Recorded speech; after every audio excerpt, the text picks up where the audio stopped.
Salam qadırlı vatandaşlar, aziz vatandaşlar.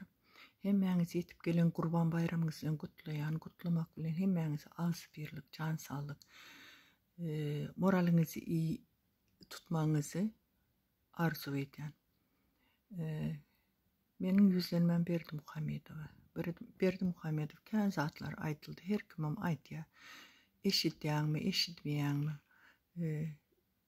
Yine de nähili olsa da yetireler sana. Bizim halkın aytanlarına. Senin dine bir haýyşymyz var. Atstavka git.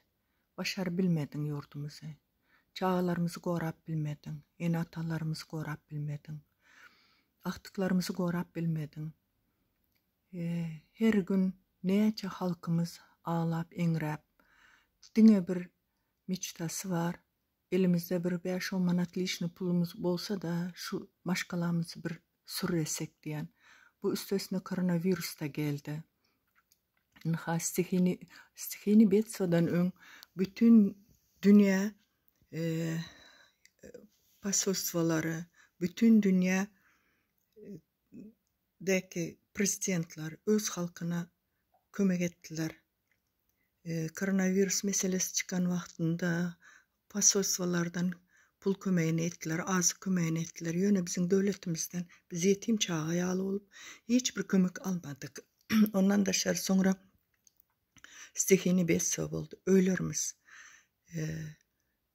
Lewap bilen mardak bolan zatlar daşowyzyň habary bolanok, ahalyň habary, Balkanyň habary bolan wagtynda olar kömek etsem kömek ettirmedin. Sen bunu näme üçin edýän? Näme maksadyň var? Çık halkyň öňüne, aýt öz maksadyňy. Eger gürläp bilýän bolsaň.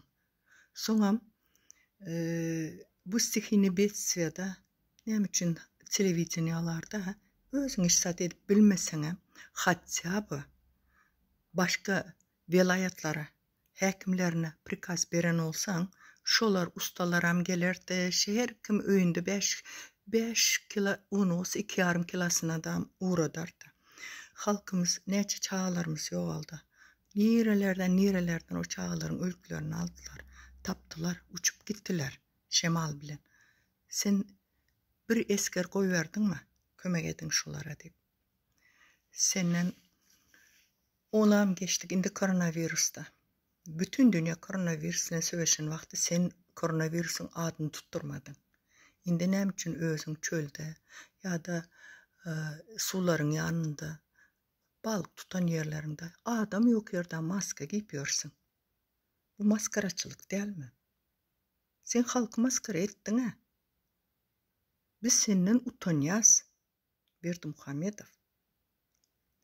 Sebep bizim babalarımız, biz umut günler göreli. Biz yurdumuzda parahat yaşalı deyip, benim babam bir ayağını aldırıp gelip devlet işgari olup, yukarı işlerde işlep, partini olup ötüp geçti. Benim kakamın doğanı uruşta bezvizci propal. Olar bizim için göreştiler. Biz yurdumuzda parahat yaşalı, kul olup yaşalı değil. Biz nabarut hazır daşarı yurtta kul olup yaşasan, nähili olsan bir özgürlüğümüz var. Sen halkın bütün özgürlüğünü, gururunu, hemme zadyny elinden aldın. Sen halkı silaň ok, sen öz çağınla aktyňam silaň ok. Eger sen azajyk olary düşünsen bu hareketleri etmezsin. Reklam etmeyen koy. Senin o reklamların halkın bir halk değil.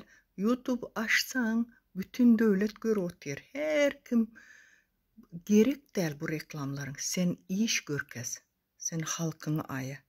Hələm geç değil. Koronavirus abivit et.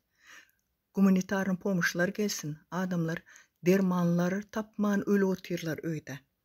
Derman kömeğini et. Produkta kömeğini et.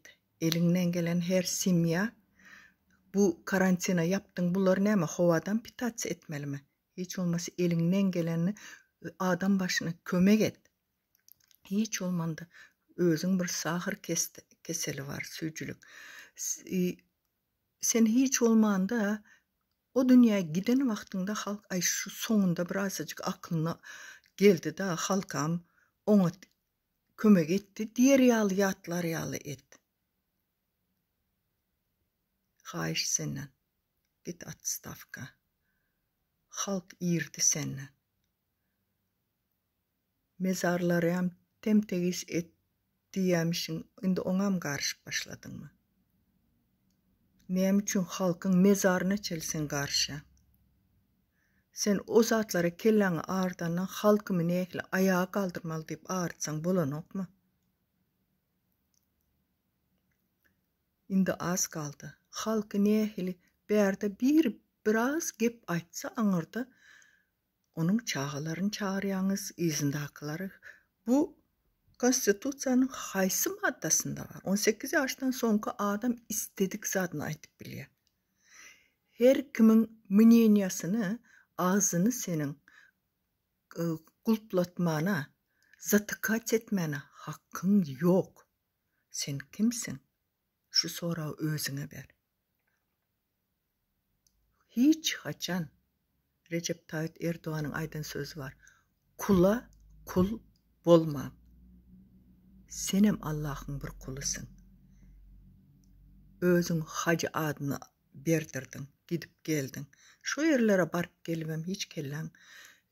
Şu Kur'an'ı okap, sürelerini okap, şu yere baran adamların ne hili bir svetoy adamlığını hayal düşünmedin mi? Senden yine bir kese hayiş eden. Git atstavka. Halkın elini gana urdurma. Sebep bizim eskerlerimiz, bizim çağalarımız, erlerimiz, ahtıklarımız. Sen öz elin bilen atstavka yazıp gidayan yağdığında öz ecen, kakan, doğanların, özün çağ ahtıkların geleceğini birazcık olsam yengilledersin. Aziz vatandaşlarım, hoşça kalın. İndiki yıl nesip olsa Kurban Bayramı hemmemiz bilece öz yurdumuzda toylamak nesip etsin.